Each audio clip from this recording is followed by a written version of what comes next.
Good morning. पिछली class में हमने एटम्स के स्ट्रक्चर से रिलेटेड मॉडल्स को स्टडी किया था। आगे बढ़ते हैं। अब नील्स बोर ने एटम के स्ट्रक्चर को एक्सप्लेन किया। इसमें उन्होंने बताया एटम सर्कुलर बॉल शेप्ड होता है जिसमें बीच में न्यूक्लियस होता है। न्यूक्लियस के अंदर पॉजिटिवली चार्ज्ड पार्टिकल्स होते हैं जिनको प्रोटॉन नाम दिया था। ई गोल्डस्टीन ने इनको डिस्कवर किया था। इसी में अनचार्ज्ड पार्टिकल्स भी होते हैं जिनको न्यूट्रॉन्स कहते हैं। न्यूक्लियस के अंदर प्रेजेंट प्रोटॉन्स और न्यूट्रॉन्स की सम को उस एटम का एटॉमिक मास कहते हैं। तो एटॉमिक मास की डेफिनेशन भी यही हो जाएगी, sum of the protons and neutrons in an atom is known as atomic mass. किसी एटम में प्रेजेंट प्रोटॉन्स और न्यूट्रॉन्स की सम को उस प्रोटॉन का, उस एटम का एटॉमिक मास कहते हैं। ये न्यूक्लियस हो गया। ये दोनों प्रोटॉन्स और न्यूट्रॉन्स न्यूक्लियस के अंदर प्रेजेंट होते हैं। न्यूक्लियस के चारों तरफ सर्कुलर पाथवेज होते हैं जिनको ऑर्बिट्स, एनर्जी लेवल और शेल नाम दिया था नील्स बोहर ने। ये सिक्वेंटली न्यूक्लियस के चारों तरफ K, L, M, N, O, P, Q, R, S ये ऑर्बिट्स प्रेजेंट होते हैं। उन्होंने ये भी बताया कि हर एक ऑर्बिट में number of electron, maximum number of electrons कितने होते हैं? 2n² होते हैं। Maximum number of electron in N orbit is equals to 2n²। हर एक में 2n² होते हैं।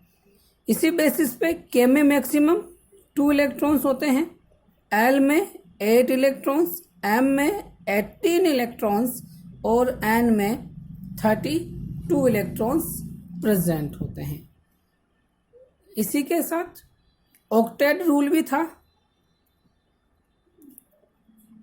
ऑक्टेट रूल ये था कि कोई भी एटम है, एटम के आउटर मोस्ट सेल में मैक्सिमम 8 इलेक्ट्रॉन्स ही हो सकते हैं। 8 से ज़्यादा इलेक्ट्रॉन उसमें नहीं होंगे, तब वो स्टेबल होगा। क्लियर? अब हम बात करते हैं एटम्स की। एटम्स कौन कौन से होते हैं ये मैंने आपको लर्न करने के लिए कहा था। Hydrogen, helium, lithium, beryllium, boron, carbon, nitrogen, oxygen, fluorine, neon, ये ऐसे आपको सिक्वेंटली 1 to 20 लर्न करने हैं। आपके एग्जाम में सीधे क्वेश्चंस होंगे। 15 एटॉमिक नंबर वाले एटम का नाम बताओ, तो वो है फॉस्फोरस। ऐसे ही 17 पे कौन आता है? क्लोरीन। या फिर क्वेश्चन उल्टा भी हो सकता है, ऑक्सीजन का एटॉमिक नंबर कितना होता है? तो वो 8 होता है। एक तो इस तरह के क्वेश्चंस आएंगे आपके। अब हम बात करते हैं इनके इलेक्ट्रॉन डिस्ट्रीब्यूशन की। हम बात कर रहे हैं इनके इलेक्ट्रॉन डिस्ट्रीब्यूशन की। ये इंपॉर्टेंट है, इलेक्ट्रॉन डिस्ट्रीब्यूशन। हर एक एटम में इलेक्ट्रॉन डिस्ट्रीब्यूशन कैसे होता है ये यहाँ पे आपको डायग्रामेटिकली शो करना है। तो इससे पहले थोड़ी एक बात ध्यान रखें, कोई भी एटम है, उस एटम का जितना उसका एटॉमिक नंबर होगा उतने ही उसमें प्रोटॉन्स होंगे और उतने ही उसमें इलेक्ट्रॉन्स होंगे। P+ मीन्स प्रोटॉन और E- मीन्स इलेक्ट्रॉन। जितना एटॉमिक नंबर होगा उतने ही प्रोटॉन्स होंगे और उतने ही उसमें इलेक्ट्रॉन्स होंगे। अब इलेक्ट्रॉन डिस्ट्रीब्यूशन हम शो करते हैं। सबसे पहले मैं बता रहा हूँ हाइड्रोजन का ये हाइड्रोजन का। तो देखो सबसे पहले आपको लिखना है हाइड्रोजन का एटॉमिक नंबर। हाइड्रोजन का एटॉमिक नंबर कितना होता है? 1। एटॉमिक नंबर 1 हो गया, इट मीन्स प्रोटॉन भी कितने हो गए? 1। इट मीन्स इलेक्ट्रॉन भी कितने हो गए? 1। अब आपको शो करना है इसका इलेक्ट्रॉन डिस्ट्रीब्यूशन। ये electron distribution, electron distribution orbits level पे हैं आपके यहाँ पर, तो आपको ऑर्बिट्स लेवल पे इलेक्ट्रॉन डिस्ट्रीब्यूशन शो करना। ये के, एल, एम और ये एन। के हैं, के में मैक्सिमम कितने इलेक्ट्रॉन्स हो सकते हैं? 2 इलेक्ट्रॉन्स हो सकते हैं। आपके पास यहाँ हाइड्रोजन में कितना एटम है? 1 एटम है, तो यहाँ पर 1 एटम आ जाएगा। अब इसके पास 1 इलेक्ट्रॉन यहाँ आपको फिलअप करना है। मैक्सिमम 2 इलेक्ट्रॉन हो सकते हैं, लेकिन हाइड्रोजन के पास 1 इलेक्ट्रॉन ही है, इसलिए आपको 1 को के ऑर्बिट में फिलअप करना है। बाकी अब इसके पास इलेक्ट्रॉन खत्म हो गए, इलेक्ट्रॉन अब इसके पास नहीं है, तो अब बाकी के ऑर्बिट क्या रहेंगे? आपको ब्लैंक ही रख देने हैं। ये ब्लैंक हो गए। ये हो गया इसका इलेक्ट्रॉन डिस्ट्रीब्यूशन।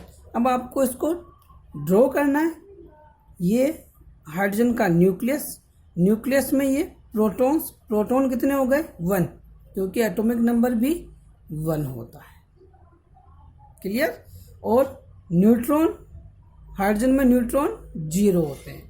न्यूट्रॉन आपको लर्न है तो ठीक है, बाकी आप यहाँ ब्लैंक रख सकते हैं। इसके बाद ऑर्बिट आएगा।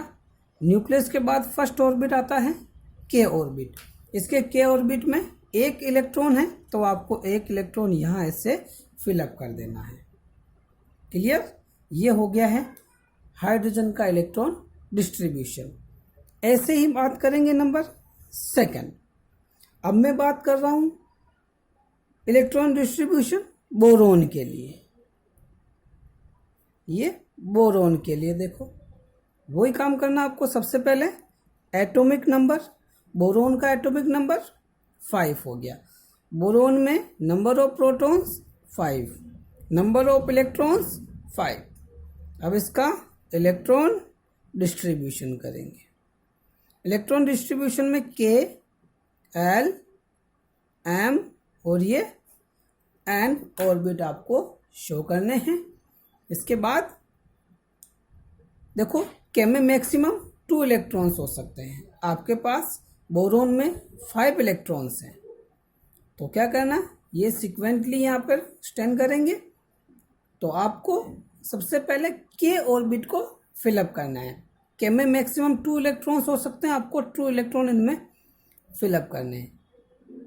तो 5 में से 2 इलेक्ट्रॉन्स आपने यहाँ फिलअप कर दिए। अब आपके पास रिमेनिंग इलेक्ट्रॉन्स 3 हो गए। क्यों? क्योंकि 5 में से आपने 2 यहाँ फिलअप कर दिए, तो यहाँ कितने बच गए? 3 इलेक्ट्रॉन्स। अब वो 3 इलेक्ट्रॉन कहाँ जाएंगे? एल में। तो देखो एल में मैक्सिमम 8 इलेक्ट्रॉन्स हो सकते हैं, मैक्सिमम 8 हो सकते हैं। तो आपके पास तो 3 इलेक्ट्रॉन्स ही हैं, तो आपको क्या करना है? 3 के 3 इलेक्ट्रॉन्स आपको इनमें फिलअप कर देने हैं। अब आपके पास और कोई इलेक्ट्रॉन है क्या? नहीं है, तो आपको इनको ब्लैंक रख देना है। इसका एटॉमिक स्ट्रक्चर भी ड्रॉ करनी है। ये रही, ये न्यूक्लियस हो गया। न्यूक्लियस में नंबर ऑफ प्रोटॉन मैंने ऊपर बताया था इक्वल टू एटॉमिक नंबर, तो ये 5 और ये न्यूट्रॉन। न्यूट्रॉन आपको लर्न है तो ठीक है, बाकी आप इसको ब्लैंक कर सकते हो। फिर ऑर्बिट की बात करेंगे। फर्स्ट ऑर्बिट के और सेकंड ऑर्बिट एल। देखो यहाँ पे एम और एन में कोई इलेक्ट्रॉन नहीं है, कोई इलेक्ट्रॉन नहीं है, इट मीन्स आपको यहाँ ऑर्बिट भी ड्रॉ नहीं करने हैं। केवल जिस ऑर्बिट में इलेक्ट्रॉन्स प्रेजेंट हैं वही ऑर्बिट आपको ड्रॉ करने हैं। इसमें 2 इलेक्ट्रॉन्स हैं, तो आपको के में 1 इलेक्ट्रॉन ऊपर की तरफ रखना, 1 इलेक्ट्रॉन नीचे की तरफ रखना। थोड़ा यह ध्यान रखना है, दोनों इलेक्ट्रॉन को आप अपोजिट डायरेक्शन में रखना। क्यों? क्योंकि ये भी इलेक्ट्रॉन नेगेटिवली चार्ज है, ये भी इलेक्ट्रॉन नेगेटिवली चार्ज है, दोनों सेम चार्जेस हैं। और बेंजामिन फ्रैंकलिन ने बताया था कि same charges are repel each other, ये दोनों एक दूसरे को रिपल करेंगे तो पास में नहीं आएंगे। तो इस तरफ का रिपल्शन फोर्स और इस तरफ का रिपल्शन फोर्स इक्वल हो जाएगा, इसलिए ये अपोजिट डायरेक्शन में रहेंगे। एल में देखो 3 इलेक्ट्रॉन है, तो तीनों इलेक्ट्रॉन्स को आपको इक्वल डिस्टेंस में रखना है, 1 2 एंड ये 3 इलेक्ट्रॉन्स आपने यहाँ शो कर दिए। ये इसका इलेक्ट्रॉन डिस्ट्रीब्यूशन कंप्लीट हो गया है। क्लियर? अब मैं आपको बता रहा हूँ इलेक्ट्रॉन डिस्ट्रीब्यूशन क्लोरीन के लिए बताते हैं। नंबर 3 मैं बता रहा हूँ इलेक्ट्रॉन डिस्ट्रीब्यूशन क्लोरीन के लिए। ये क्लोरीन के लिए इलेक्ट्रॉन डिस्ट्रीब्यूशन। क्लोरीन तो सबसे पहले वही काम करना आपको। सबसे पहले एटॉमिक नंबर कितना इसका 17 हो गया। फिर number of protons also 17, electrons also 17, और ये इसका इलेक्ट्रॉन डिस्ट्रीब्यूशन के एल एम और ये एन में आपको फिलअप करने हैं। देखो इलेक्ट्रॉन्स कितने हैं, 17 इलेक्ट्रॉन्स है। सबसे पहले कौन सा ऑर्बिट है, के ऑर्बिट। के में मैक्सिमम 2 इलेक्ट्रॉन्स हैं, तो यहाँ आपको 2 इलेक्ट्रॉन फिलअप करने हैं। रिमेनिंग इलेक्ट्रॉन्स कितने हो गए, 17 माइनस 2 इक्वल 15। अब एल में मैक्सिमम कितने करने हैं आपको, 8 इलेक्ट्रॉन्स। ये आपको यहाँ पर 8 इलेक्ट्रॉन फिलअप करने हैं। अब 15 माइनस 8 इक्वल टू 7 इलेक्ट्रॉन्स। अब एम में मैक्सिमम कितने जाते हैं, 18 इलेक्ट्रॉन होते हैं। आपके पास 7 है तो आपको यहाँ 7 इलेक्ट्रॉन फिलअप कर देने हैं। इसकी एटॉमिक स्ट्रक्चर आपको ड्रॉ करनी है। ये सबसे पहले न्यूक्लियस हो गया। न्यूक्लियस में नंबर ऑफ प्रोटॉन्स 17, न्यूट्रॉन आप ब्लैंक छोड़ सकते हो यहाँ पर। ऑर्बिट के बाद एल और एल के बाद एम। क्लियर? तो यहाँ आपको फिलअप करने हैं 1 2, इसमें आपको 8 फिलअप करने हैं, 1 2 3 4 5 6 7 एंड 8 इलेक्ट्रॉन्स। एम में 7 इलेक्ट्रॉन्स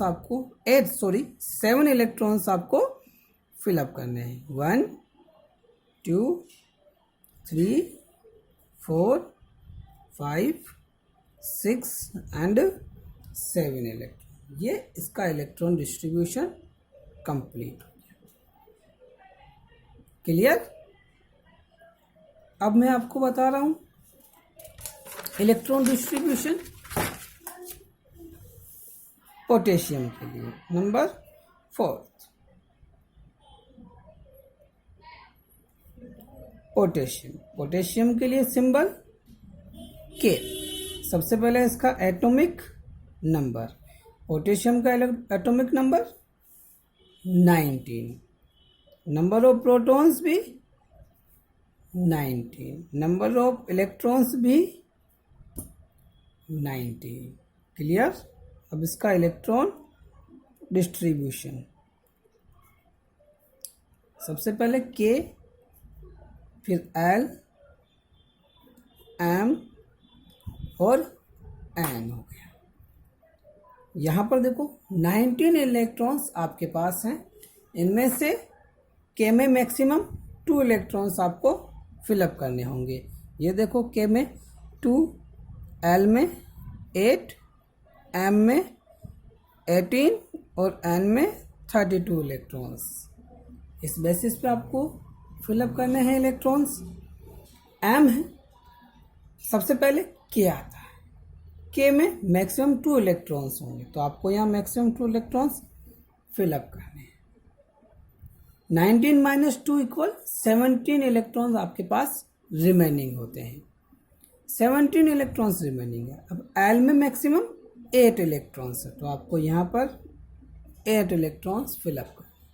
17 माइनस 8 इक्वल 9 इलेक्ट्रॉन्स। आपके पास फिर यहाँ 9 इलेक्ट्रॉन्स रिमेनिंग है।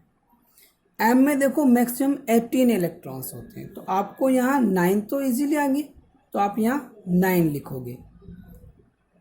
लेकिन थोड़ा सा ध्यान रखना, ऑक्टेट रूल को याद रखना। ऑक्टेट रूल ने ऐसा बताया कि कोई भी एटम है उसके आउटर मोस्ट सेल में मैक्सिमम 8 इलेक्ट्रॉन्स ही हो सकते हैं, 8 से ज़्यादा इलेक्ट्रॉन्स नहीं हो सकते हैं। तो यहाँ आपको 9 नहीं करना है, आपको यहाँ 8 इलेक्ट्रॉन ही फिलअप करना है। उसके बाद एक इलेक्ट्रॉन बचेगा, वो कहाँ जाएगा, एन में चला जाएगा। ये पोटेशियम का इलेक्ट्रॉन डिस्ट्रीब्यूशन होता है 2 8 8 1।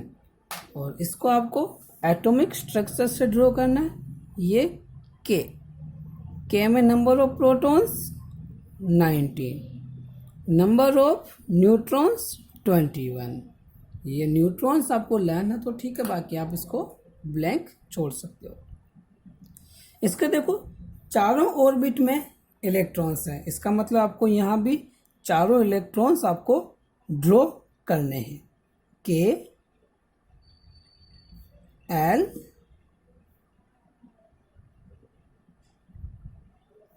M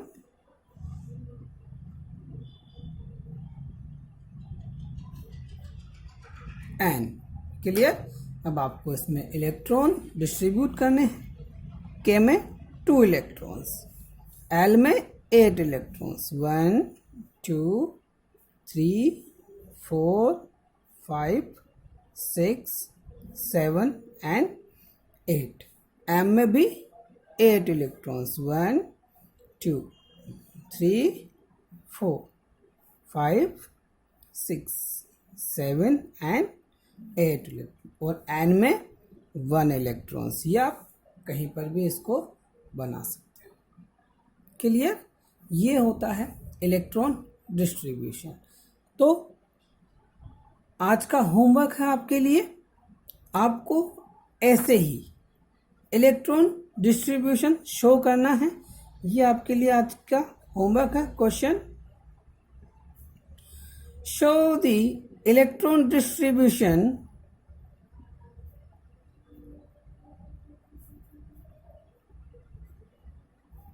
for the atoms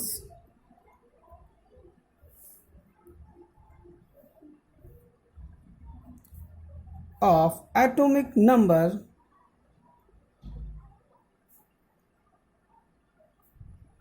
1 to 20।